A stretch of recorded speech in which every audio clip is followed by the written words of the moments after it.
O que é a vida cristã? Não sei se os irmãos já se perguntaram sobre o que é a vida cristã, mas essa é uma pergunta muito importante.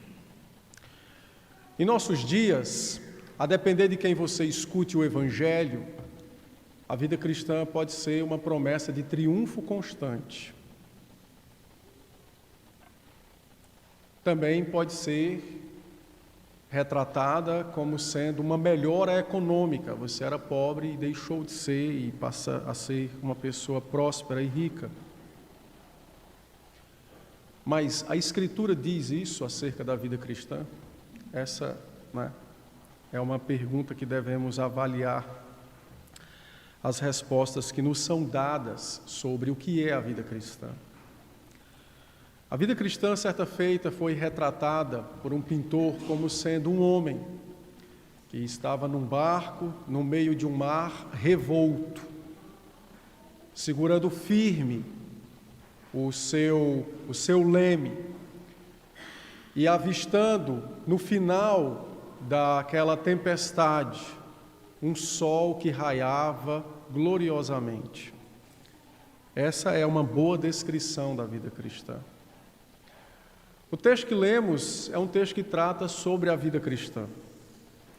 E o apóstolo Paulo vai nos mostrar que a vida cristã, ao contrário do que muitos têm ensinado por aí, que é uma vida paradisíaca, de vitória sem fim, a vida cristã, na verdade, é um intenso combate, uma intensa luta, uma batalha feroz que ocorre dentro de nós, no nosso coração, pelo domínio do coração. Se você pesquisar na internet, procurar qual a batalha mais sangrenta da história da humanidade, será a batalha entre o exército alemão e o russo, em julho de 42 até janeiro de 43. A Batalha de Stalingrado. 2 milhões de mortos. E quando lemos relatos como esse, nós ficamos extremamente chocados e nos perguntamos como é possível uma atrocidade como esta acontecer. Pois bem, não se engane, esta mesma batalha também acontece no seu coração, dia após dia, pelo domínio do coração. Ela é uma batalha feroz, que deixa os seus mortos e os seus feridos. E eu quero tratar um pouco sobre isso nessa manhã com os irmãos. Hoje, eu não vou expor todo o texto do verso 16 ao 24, mas eu li todo ele porque isso é o argumento de Paulo, aquilo que a gente chama de perícope, a porção. Apesar de na sua Bíblia estar tudo junto, os versos 25 e 26, mas eles não fazem parte dessa parte do texto. Por isso que lemos até o verso 24.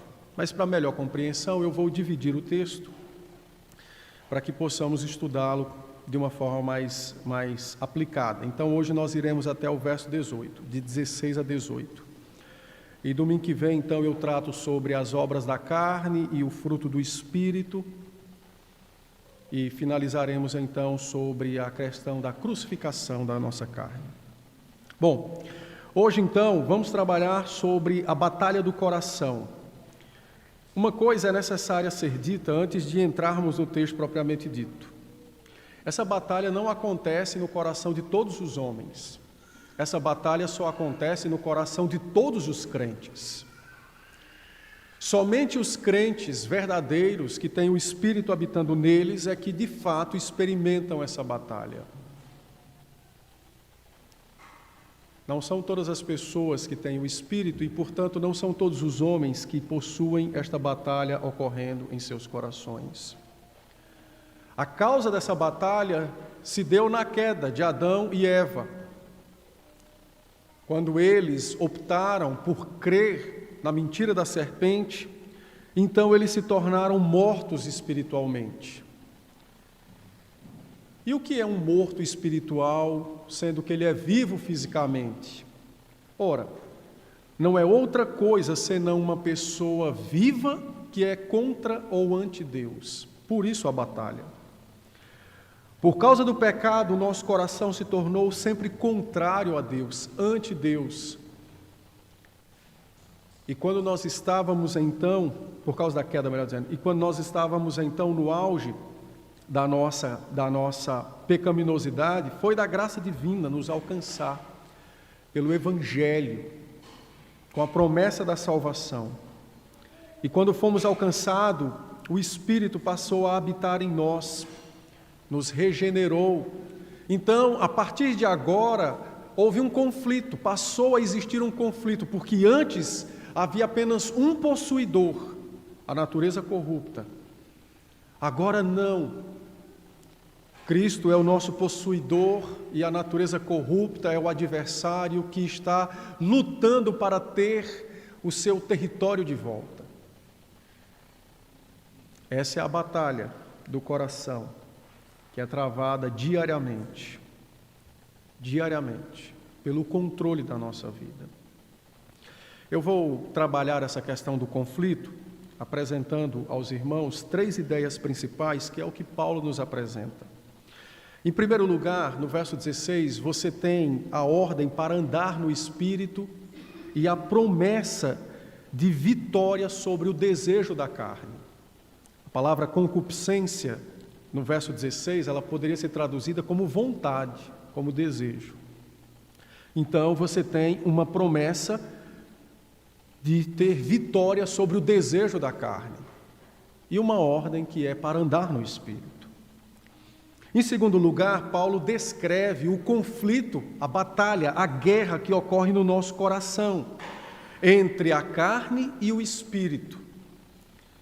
E por fim, no verso 18, então, o apóstolo nos relembra, nos dá uma promessa, ele nos encoraja dizendo: se você está no Espírito, não está sob a lei, ou seja, não está em maldição. Então, é uma promessa, um conforto que o apóstolo nos dá pela direção do Santo Espírito. Vamos examinar nessa ordem.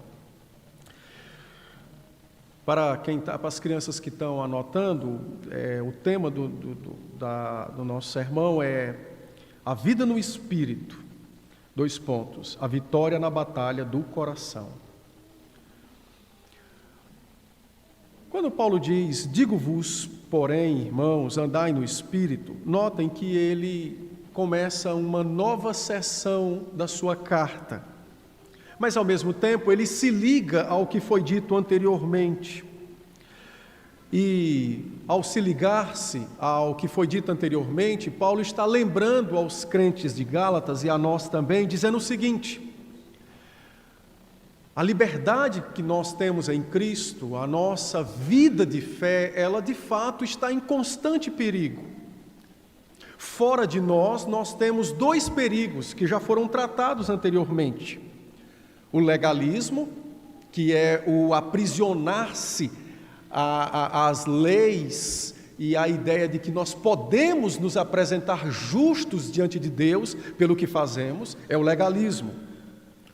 Por outro lado, você tem o libertinismo, que é a deturpação da doutrina da graça, que diz o seguinte: bom, se você é crente, se você é salvo, não é? E a acusação, por exemplo, dos arminianos contra os calvinistas, se você é um eleito, então agora você pode pecar à vontade. Esse é o libertinismo, é uma deturpação da graça, mas isso ocorre fora de nós. Agora, porém, a partir do verso 16, Paulo diz, a liberdade cristã também é atacada, mas agora dentro de nós. Não só fora, mas também dentro de nós. E como é que nós vencemos essa batalha? Como é que nós podemos perseverar na fé ou crescer na fé? Como é que nós podemos viver a liberdade cristã para Cristo, não para a carne? Então Paulo diz, andar no Espírito, andem no Espírito. Essa é a forma que vocês têm de vencer, de viver a vida cristã de uma forma mais poderosa, não é? Andar no Espírito. E aí a pergunta é, o que é andar no Espírito? A depender de quem você ouça, infelizmente, andar no Espírito pode ser andar nas nuvens, não é? Ou ver coisas. Mas o que é andar no Espírito? É o que a palavra ordena, andar no Espírito. Andem no Espírito, disse o apóstolo. Bom, antes de explicar o que é andar no Espírito, é importante entendermos por que Paulo ordena andar no Espírito. Paulo está mostrando-nos que o Espírito é uma pessoa, a terceira pessoa da Trindade, que habita no coração dos crentes, e o Espírito então trabalha nos crentes, então por isso que ele diz, andem nele. Há um modo que ele usa para operar, há uma forma, há um hábito, poderíamos dizer assim, que o Espírito usa para nos fazer crescer na fé.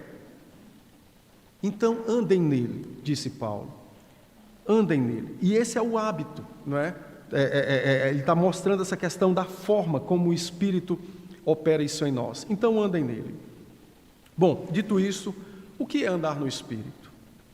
O verbo grego andar no Espírito, ou andar no verso 16, não é o mesmo do verso 25. Se você olhar no verso 25, diz assim, se vivemos no Espírito, andemos também no Espírito. Não são as mesmas palavras. Não são as mesmas coisas. Aqui no verso 16, o apóstolo Paulo diz, andai no Espírito. Andar aqui, o verbo grego é o verbo peripateo. Esse verbo significa andar após alguém. Não é andar como nós andamos comumente, mas é andar após alguém. Andar numa direção específica, numa direção particular. E é uma ordem. Está no imperativo presente, o que significa dizer que deve ser um estilo de vida, um hábito. Andar após alguém, andar em uma direção particular. Para os irmãos terem uma ideia do uso desse verbo, que não era tão comum, Aristóteles, que todo mundo conhece, um grande filósofo da história humana, ele tinha uma escola, e a sua escola era conhecida como a escola dos peripatéticos. Por quê? Porque os alunos de Aristóteles o seguiam, andavam após ele. Se ele subia, eles subiam. Se ele descia, eles desciam. Se ele se assentava, eles se assentavam. Se ele conversava, eles o ouviam. Então, eles andavam após o seu mestre. E por quê? Porque Aristóteles lhes ensinava enquanto andava. Então, o ensino aristotélico era um ensino dinâmico, que se dava em todas as circunstâncias do dia a dia. Então, o que Paulo está dizendo é, andem no Espírito. Sejam alunos do Espírito, não é? Sejam alunos do Espírito, peripatéticos é o que ele quer que nós sejamos. Ou seja, se você vai comer, você continua aprendendo e ouvindo e come segundo a ordem do Espírito. Por isso que a glutonaria é um pecado. Mas se você vai dormir, você dorme segundo o Espírito, ou seja, você está nele, você o ouve. Você precisa ser guiado por ele. E é por isso que na Escritura há uma grande importância para o sono. Os salmos, inclusive, dirigem o sono. Salmo 4, Salmo 3, Salmo 16. Então, se alguém tem pesadelo, eu recomendo que leia os salmos. O Espírito guia enquanto você dorme. Há uma promessa de seu ensino, ainda que estejamos a dormir. Porque dorme o corpo, não a alma. Não é? Se você trabalha, se você toma banho, o que você fizer. Então, o apóstolo diz, andem no Espírito. Não há nada, não há nenhuma circunstância no seu dia a dia que deva ser pensada, executada, sem a pessoa, presença e direção do Espírito. Tudo deve ser feito segundo é a vontade gloriosa do Espírito.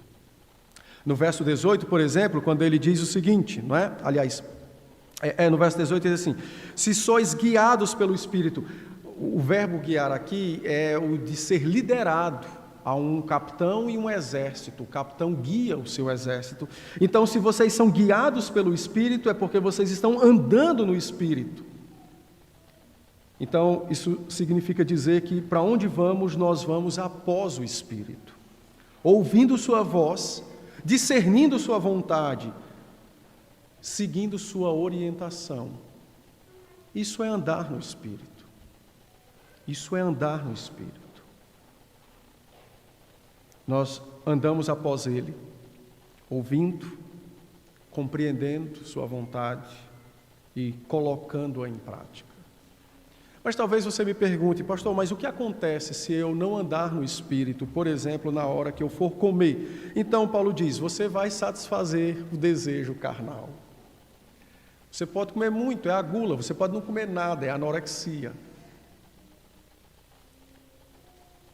Eu posso tomar banho, e então como é que funciona se eu não quiser seguir o Espírito? Bom, você pode ter toque, é um problema com a limpeza, né?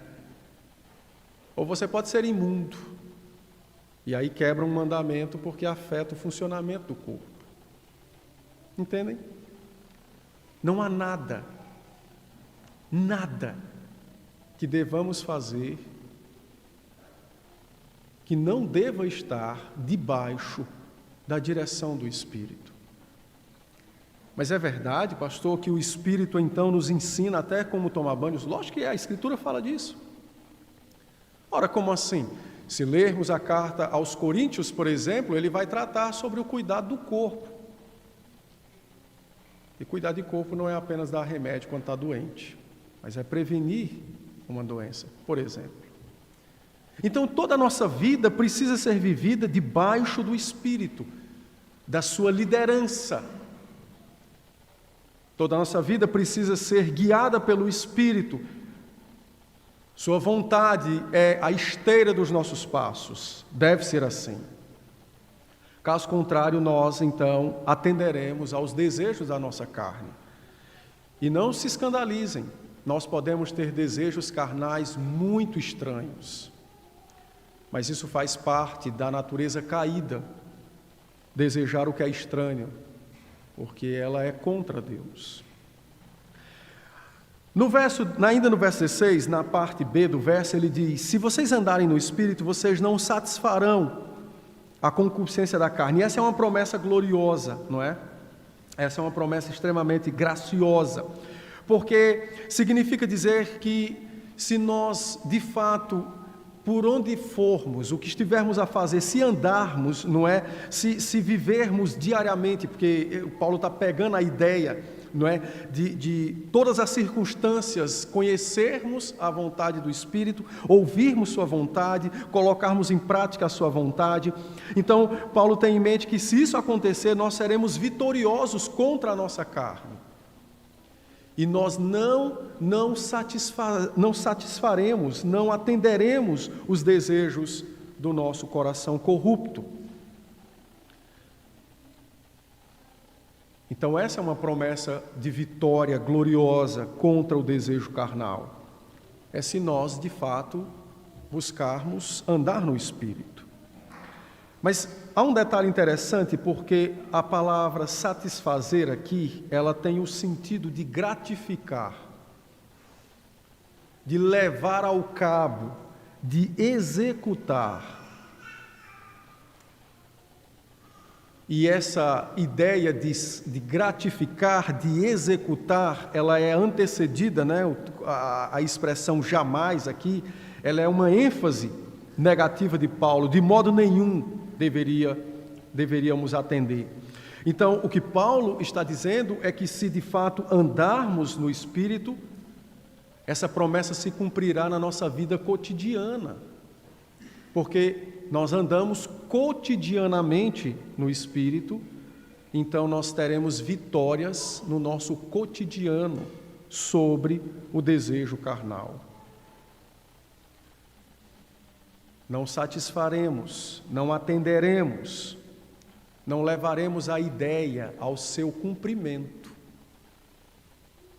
Há uma palavra, um verso bíblico que às vezes é mal entendido por nós, ou pelo menos por muitos, onde a Escritura diz: irai-vos e não pequeis. A gente fica assim se perguntando, como é que pode, né, um negócio desse?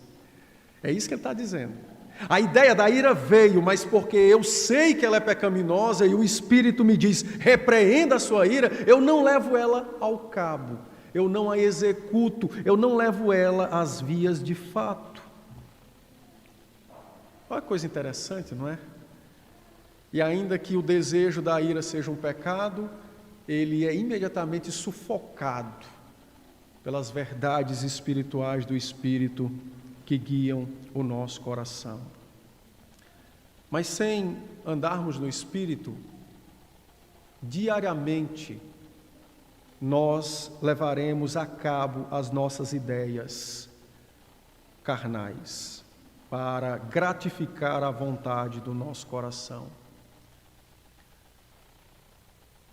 Eu vou lhe dar um exemplo. Por que que uma criança com 10, 12, ou um jovem aí com 15 anos, ele desobedece ou desrespeita o seu pai, por exemplo, sabendo que vai receber uma repreensão ou uma disciplina física? Por que que ele faz isso? Porque é meio insano. Como é que eu sei que eu vou me ferir e ainda eu coloco em prática aquele negócio? Por que isso acontece? Então Paulo diz, é porque naquele momento ele levou a cabo a ideia de gratificar o desejo do seu coração e ignorou a vontade do Espírito. Ele levou a cabo, ele executou, ele cumpriu com o desejo do seu coração e gratificou, recompensou o seu desejo carnal, mesmo que logo em seguida sofresse algo físico. Entendem o que é andar no Espírito? Andar no Espírito é uma vida de constante luta e batalha contra os desejos da nossa carne, de atenção contínua à sua vontade e, logicamente, de atender à sua vontade, de atender à sua vontade. Bom, nós fazemos isso o tempo todo? Não, não fazemos isso o tempo todo, infelizmente. Nós ainda somos pecadores e por vezes ignoramos o Espírito, então por isso não o atendemos continuamente. Mas essa é a ordem bíblica, andar no Espírito, ao máximo, todos os minutos da vida, e assim triunfaremos sobre o nosso desejo carnal. Em segundo lugar, no verso de número 17, Paulo diz, por que que nós devemos andar no Espírito para vencer o desejo carnal? Então ele diz, porque há uma guerra ocorrendo no seu coração, o conflito ocorre no nosso coração. Veja, quando você foi alcançado pelo Evangelho e o Espírito te regenerou e te converteu, então o Espírito criou em você novos apetites. Ele criou em você novos desejos, apetites e desejos agora celestiais. Desejamos Deus, queremos Deus. Mas os velhos apetites ainda estão em nós. Então, nós temos uma guerra deflagrada no nosso coração. Por isso que a vida cristã não é uma vida paradisíaca, como alguns pregam por aí. Ela é uma vida de guerra, é uma luta, e nós amargamos muitas vezes derrotas terríveis para a nossa carne. Quem nunca já se pegou, por exemplo, se perguntando, mas por que que eu cometi tão grande idiotice? Se eu sei que é uma idiotice, por que que eu fiz aquilo? Ora, a razão, Paulo diz, é porque você optou por atender os desejos da sua carne e ignorou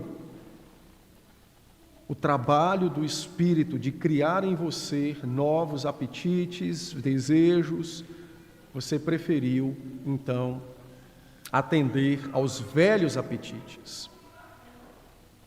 Quem nunca passou por isso, não é?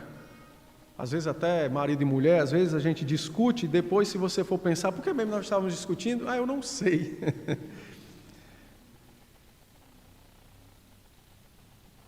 Ora, não tinha de fato, às vezes, um motivo real, mas quando você examina, você vai ver que foi exatamente um levante de um lado com um levante do outro. E coisas tolas acontecem. Então, este conflito no coração só pode ser vencido se andarmos no Espírito, diz o apóstolo. E olha que coisa interessante aqui, quando Paulo diz, porque a carne milita contra o Espírito. No original grego, aqui está a vontade da carne, o desejo da carne. Então, o desejo da carne é contra o Espírito. E a pessoa do Espírito é contra a carne, diz o apóstolo Paulo. São contra, eles são opostos entre si. Então, o apóstolo descreve esse conflito como irreconciliável. Não há nenhum tipo de trabalho que possa reconciliar esses dois seres, porque eles são, por natureza, opostos entre eles. Então, a vontade da carne é contrária ao do Espírito, e o Espírito é contrário à carne. E por carne aqui, irmãos, entenda, não é o seu corpo físico apenas. Por carne aqui, o que Paulo tem em mente é a nossa natureza caída, que envolve nossa vontade, nossas emoções, nossa razão, nossa alma e nosso corpo físico. Então, a vontade de todo o nosso ser caído é contra o Espírito de Deus. Mas o Espírito, esse guerreiro glorioso da parte de Deus que habita em nós, combate a carne. Dia após dia, ele combate a carne. E ele a combate exatamente porque nós não pertencemos a nós mesmos, mas pertencemos ao Senhor. Somos sua propriedade, diz a Escritura, suas ovelhas, seu povo. Então, nós não pertencemos mais a nós mesmos. Então imagine no seu coração, essa é a guerra santa, ou a guerra espiritual, não aquela entre anjos e demônios, eles não lutam entre eles. Isso aí é conversa para boi dormir. A luta que existe é aquela que é travada dentro de você. Há um guerreiro feroz buscando ter o seu domínio de volta, é a nossa carne.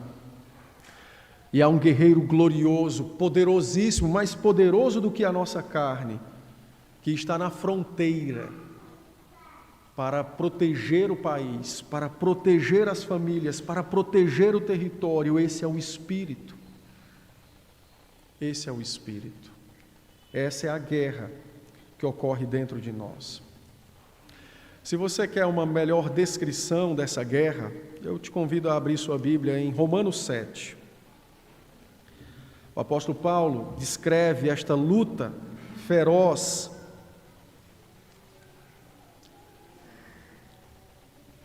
em Romanos capítulo de número 7, e a partir do verso 7, eu vou ler rapidamente o texto, Romanos 7, a Escritura descreve esse conflito da seguinte maneira, para você entender melhor. Que diremos, pois? É a lei pecado? De modo nenhum, mas eu não teria conhecido o pecado, senão por intermédio da lei, pois não teria eu conhecido a cobiça, se a lei não dissera, não cobiçará. Entende o que Paulo está dizendo? Ele está dizendo assim, no dia que o Espírito me ensinou que cobiçar era pecado, a minha carne se levantou para cobiçar.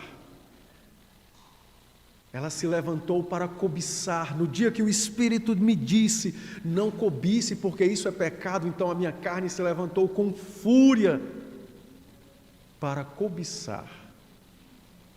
Essa é a luta das vontades no coração. Mas ele continua e diz, mas o pecado, tomando ocasião pelo mandamento, despertou em mim toda sorte de desejos, concupiscência, porque sem lei está morto o pecado.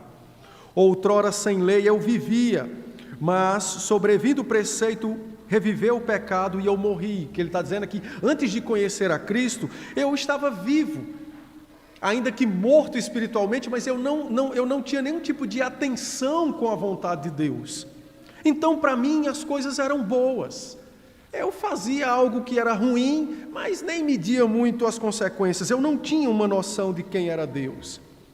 Mas quando a lei veio ao meu coração pela ação do Espírito, então agora a guerra começou. Então é o que ele diz, reviveu o pecado, ou seja, o pecado nunca esteve morto, ele sempre esteve ali, só que você não percebia. Por quê? Porque não havia adversário no seu coração. Só havia uma vontade, e essa não tinha oposição, que era a vontade da carne. Mas no exato instante que o Espírito me encontrou e o Evangelho me alcançou, e eu fui revivido, ressuscitado em Cristo Jesus, então agora este pecado despertou como um gigante, bradando e dando passos violentos para recuperar o que ele acabara de perder. Então o pecado reviveu, diz o apóstolo, e eu morri, ou seja, eu entendi que eu estava morto em pecado. Quando eu descobri a malignidade do monstro que havia em mim pelo Evangelho, então eu morri. Eu morri porque eu percebi que eu estava de fato morto em pecado.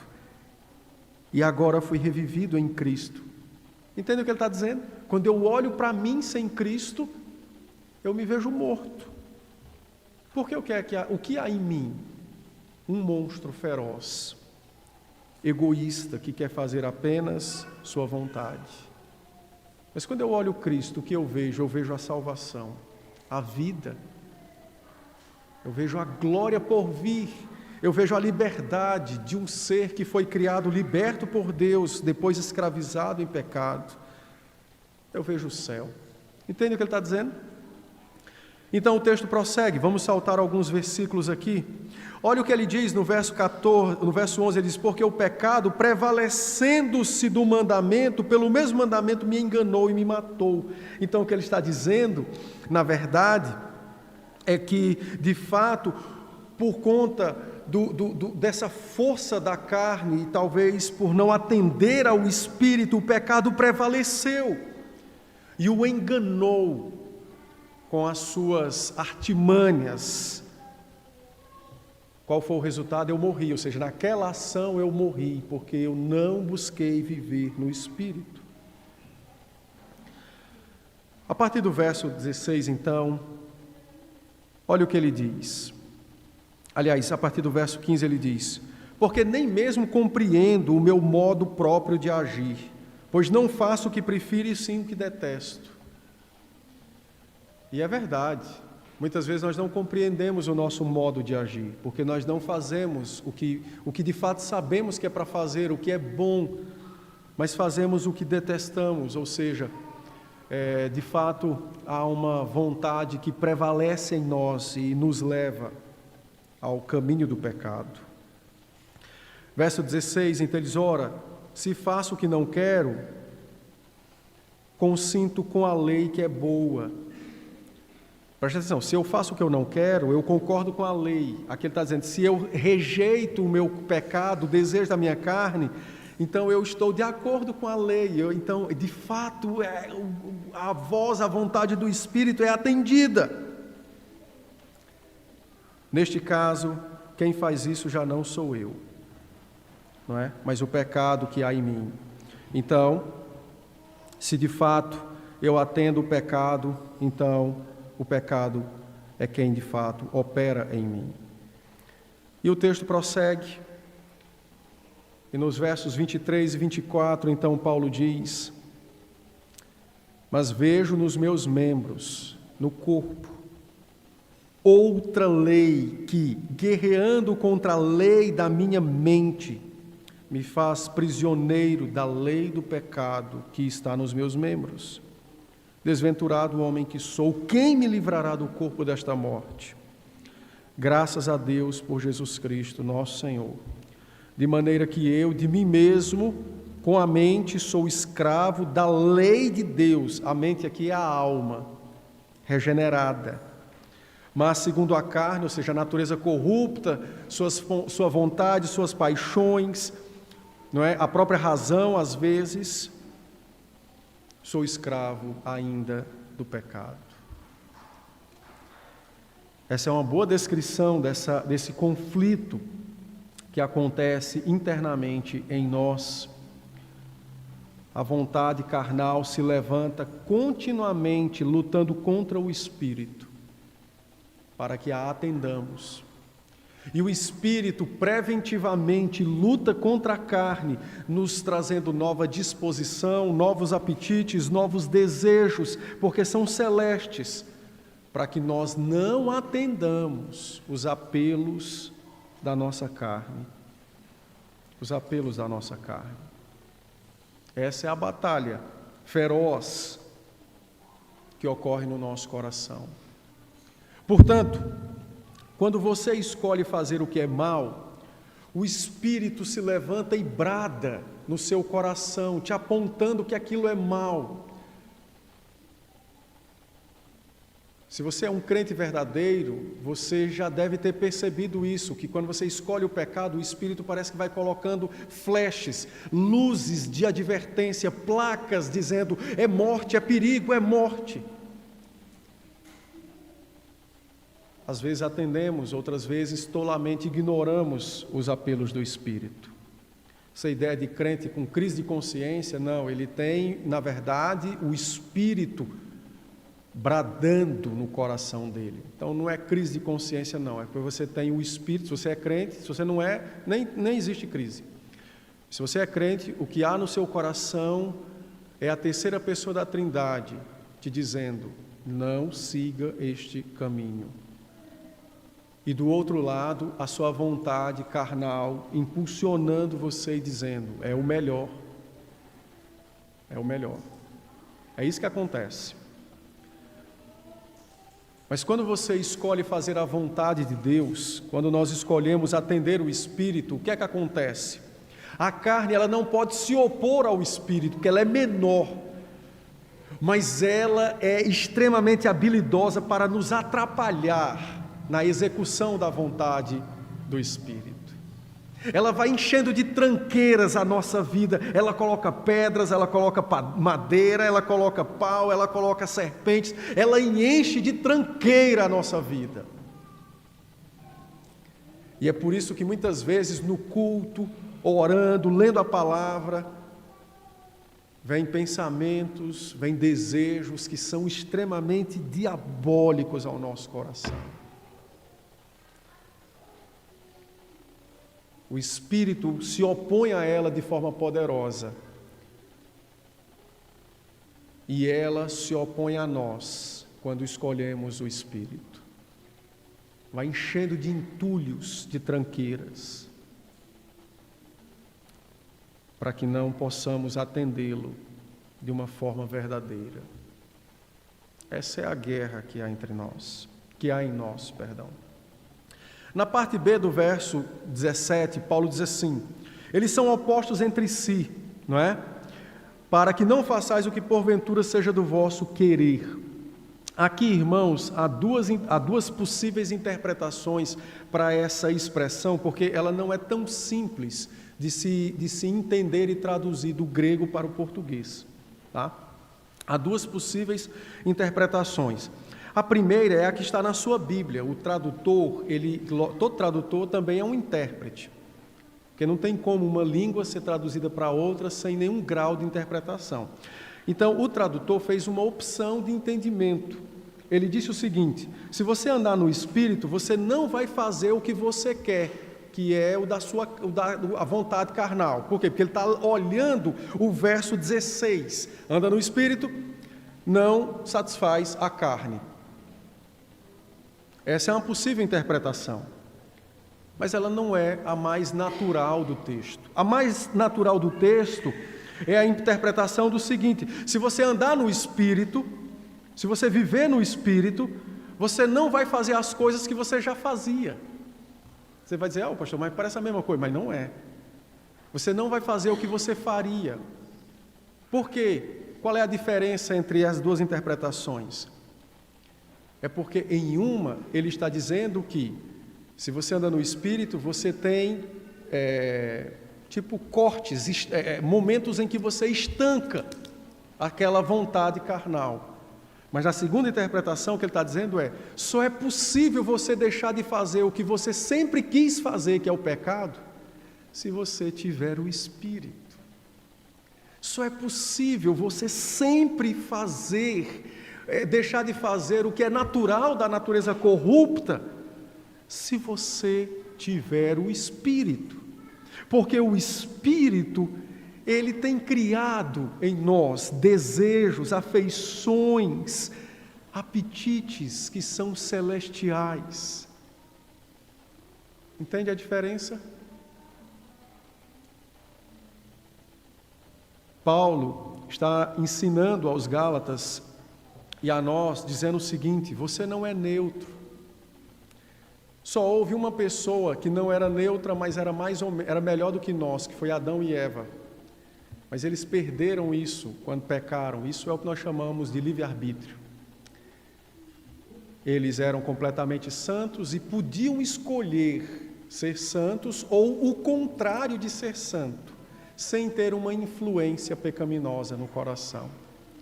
Nós não. Uma vez que caímos, nossa vontade foi raptada pela corrupção da carne, de modo que a única coisa que fazemos é o que a carne quer. Por isso que a Bíblia diz que somos escravos.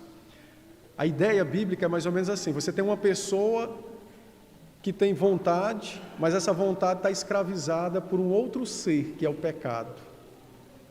Quando ele é convertido, essa pessoa é resgatada desse cativeiro, e agora ela tem um outro ser dentro dela, que é o Espírito Santo, que a influencia de forma gloriosa a viver a vida cristã.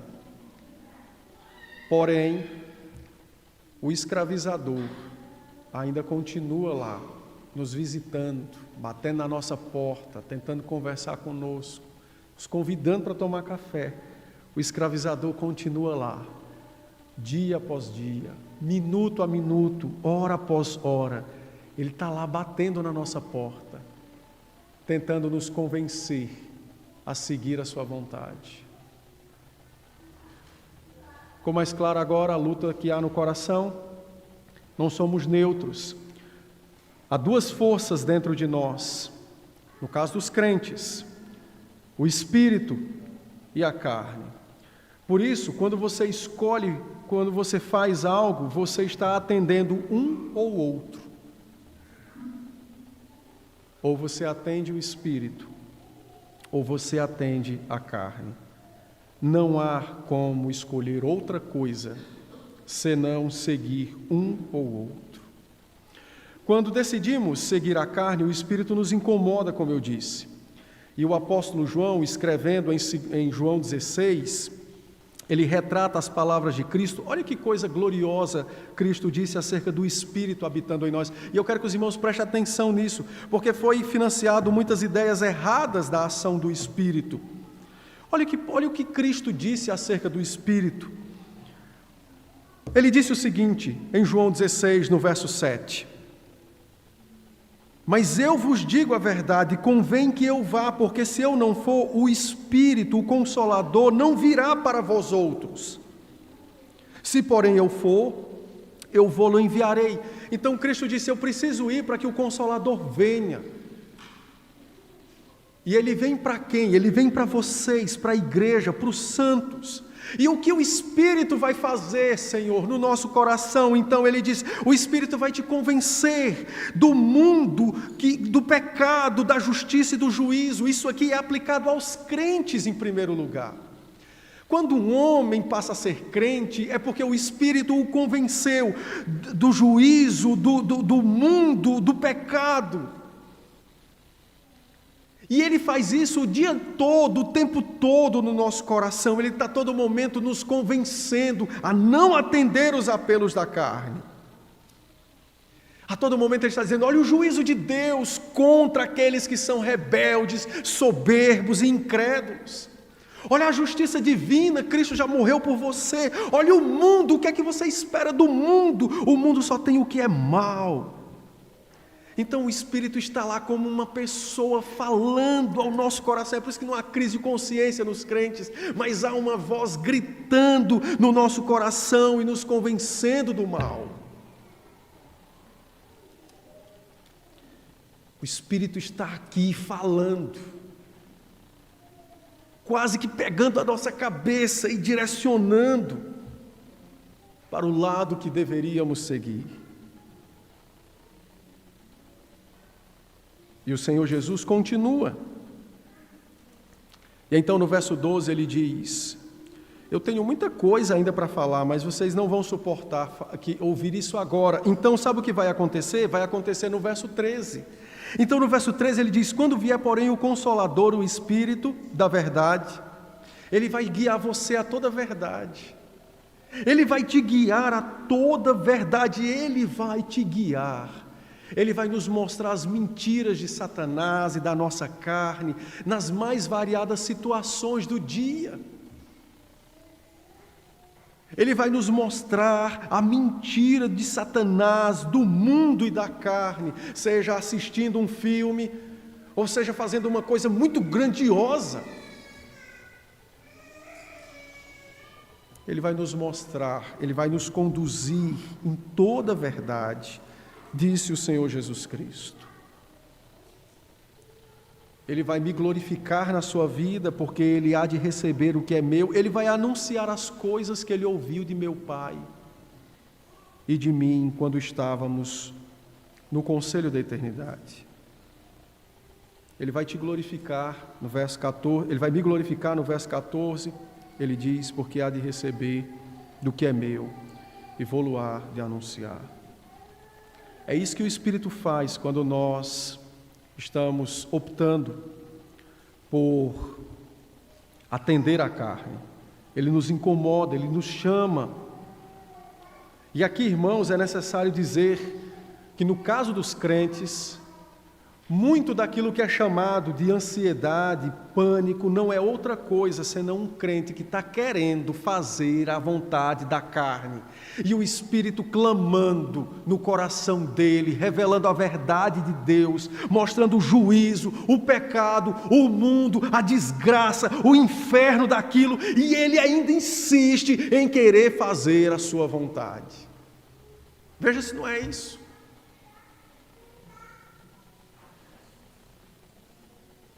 É por isso que a Escritura diz que Ele é o nosso paracleto, nosso consolador, Ele é o perfeito companheiro de viagem da terra aos céus. Porque Ele não desiste de nos mostrar a verdade de Deus.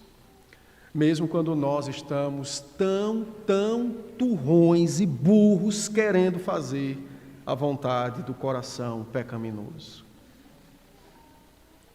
Então ele está bradando, ele está gritando: não faça isso, não faça isso, não faça isso. Por fim, no verso 18, ele diz: se você é guiado pelo Espírito, você não está sob a lei. Essa partícula condicional mas, se, no grego é desde que esteja no Espírito, não está sob a lei. Então ele está mostrando que há duas pessoas. Os que estão no Espírito são salvos, não sofrem maldição da lei. Eles são guiados, são dirigidos pelo Espírito, ainda que pequem.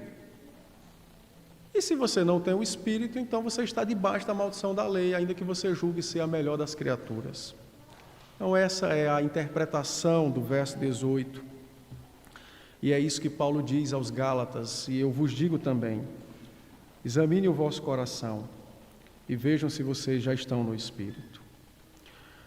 Eu quero fazer 3 aplicações rápidas para nós, daquilo que vimos. Em primeiro lugar, fuja da tentação de ser complacente com a sua carne. Você imagina que você é o fortão na fé?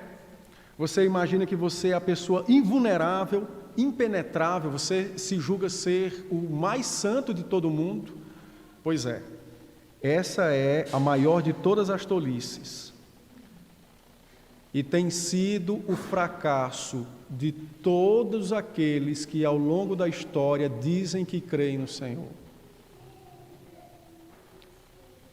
Então, a primeira aplicação desse texto é: reconheça que você está numa batalha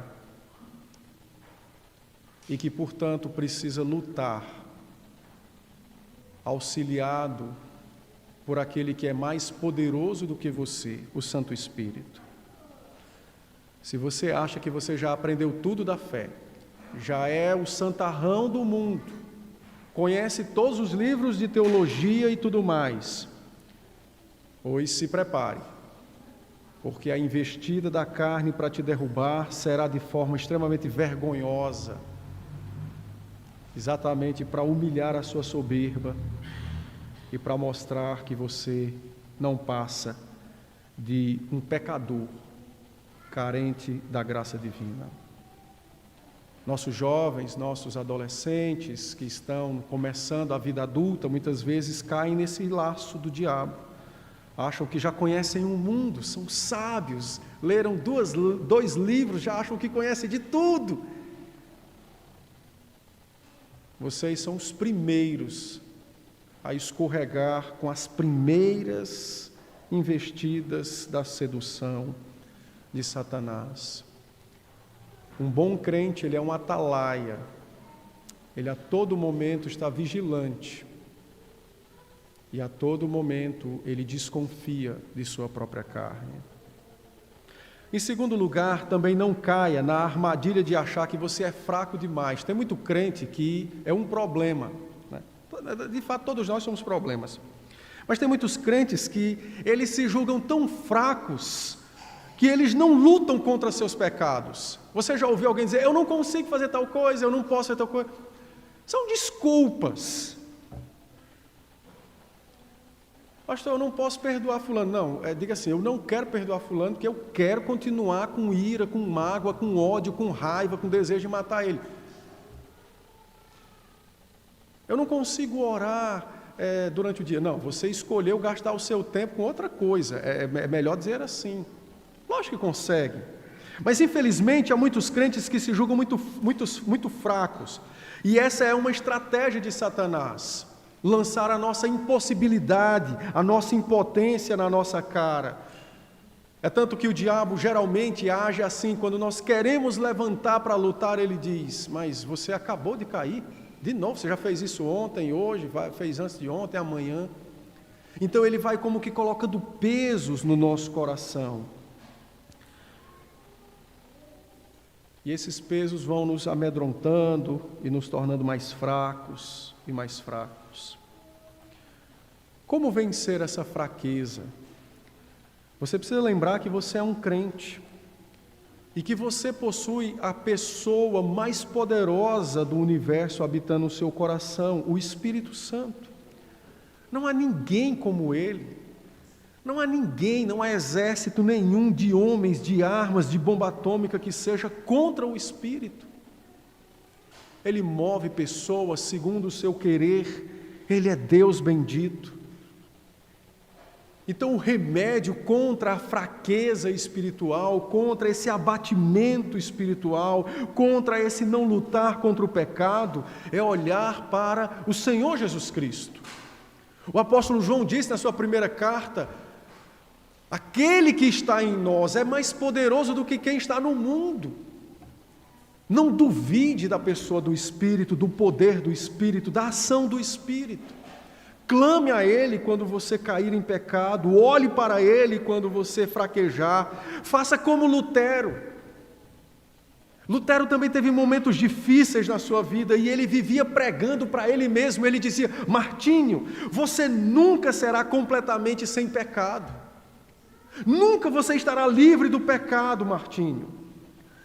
Portanto, esteja sempre consciente do conflito que há no teu coração.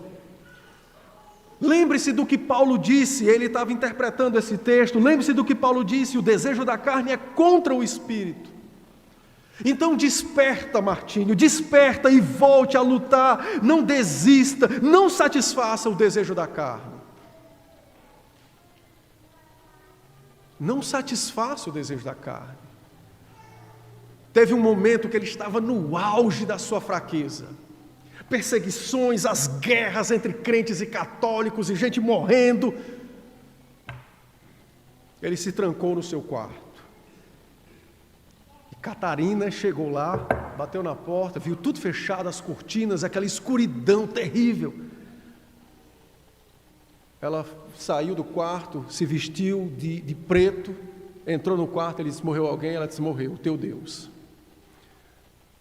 E aquilo foi uma palavra de Deus, porque Lutero se despertou, abriu as suas janelas, o sol raiou e ele permaneceu firme na sua luta pelo Evangelho e, em particular, contra o seu pecado.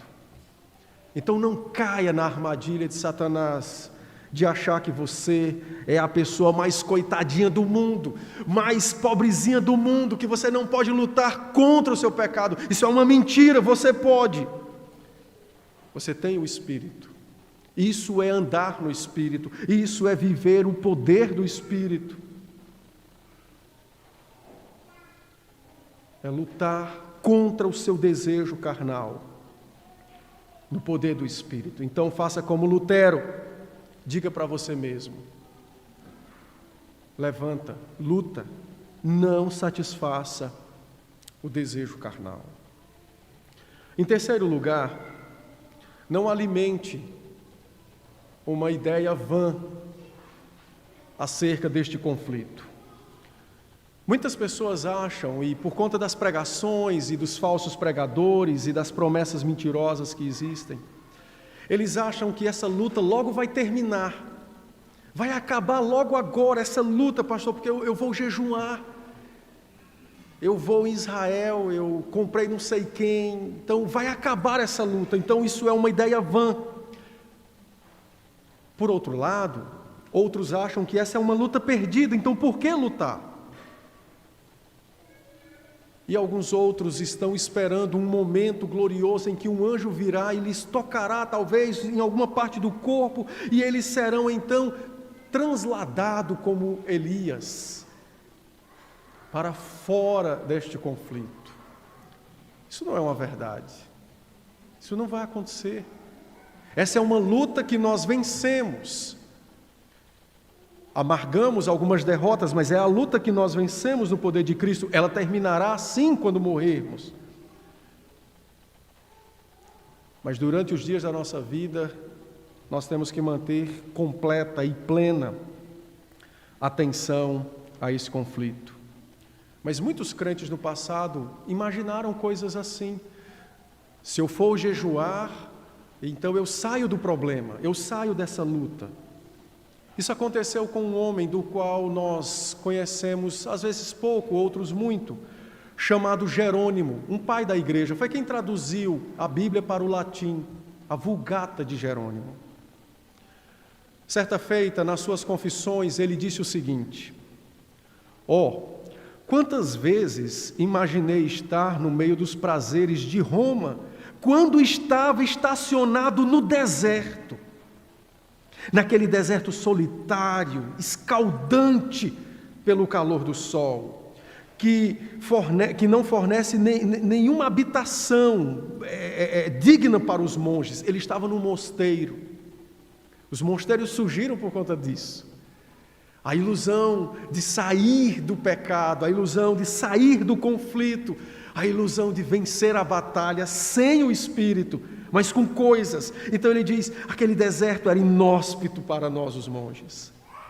Mas quantas vezes no mosteiro ele se imaginava pensando nos prazeres de Roma?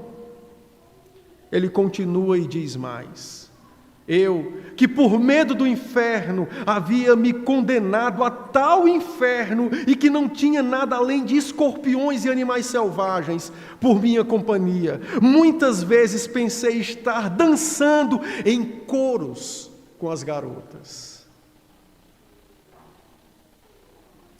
Meu rosto pálido pelo jejum e minha mente queimava com os desejos apaixonados dentro do meu corpo gelado. O fogo do sexo fervia, embora a carne do homem já tivesse morrido.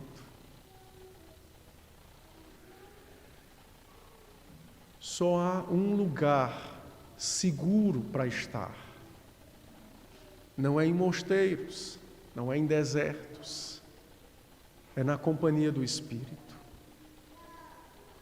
Em meio aos homens, em meio a uma cultura perversa, em meio aos ataques de Satanás. Este é o lugar seguro que temos. É viver e andar com o Espírito, vencendo diariamente o nosso pecado. Por fim, muita coisa podíamos dizer sobre o Espírito e a sua ação, mas eu quero concluir com esta palavra. Muitos crentes duvidam de sua salvação quando eles descobrem que estão cometendo algum pecado grave aos seus olhos. Um adultério, uma fornicação, idolatria, pornografia. Então eu preciso te advertir pela palavra de Deus, não te espantes com o teu pecado, como se você fosse perfeito, ou como se pudesse ser perfeito. O grande triunfo de Satanás e do pecado contra nós, um destes é, quando nós pecamos, ele nos leva a duvidar de Deus, porque nos faz pensar que podíamos um dia ser perfeitos. Não te espantes quando você se encontrar em algum pecado. Se entristeça, é o que diz a Escritura, se arrependa. Mas não te espantes a ponto de duvidar da sua salvação, do poder de Deus, da obra de Cristo. Não faça isso. Certa feita, o próprio Lutero disse o seguinte: pensei que o velho homem tinha morrido nas águas do batismo. Mas, infelizmente, eu descobri que o infeliz sabe nadar.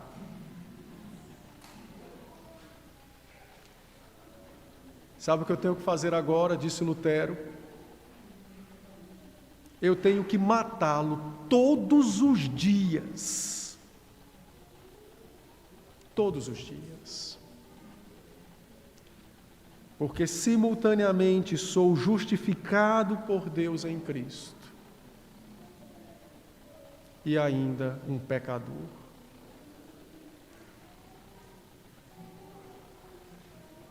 Que o Espírito graciosamente te encoraje a lutar esta luta, olhando para a vitória que nós já temos em Cristo.